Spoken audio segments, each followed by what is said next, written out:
Welcome back to the Nightcap. Tonight we'll be making the Empress Martini.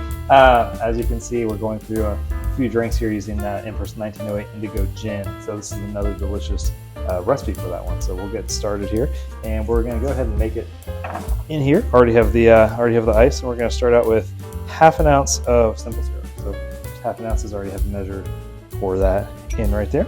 Next will be 2 ounces of the Indigo Gin. This measured up and poured in.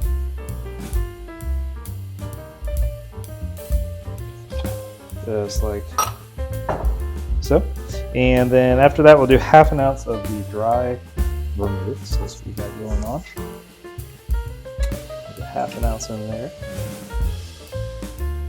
Just okay. Then finally, let's do 2 dashes of bitters. We're going to go ahead and use the hummingbird bitters.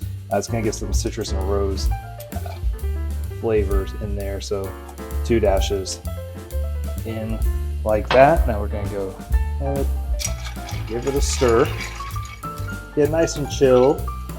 Difference between this and then shaking it's just going to be how much air gets into the drink. And also shaking it's going to make it even more chilled. But this is going to get nice and cool while keeping the flavors of the actual drink in there.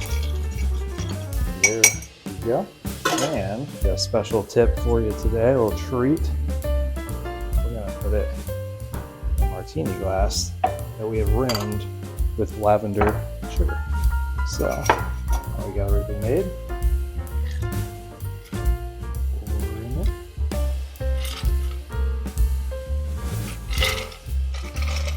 And there you have it. Please be Clark. Cheers.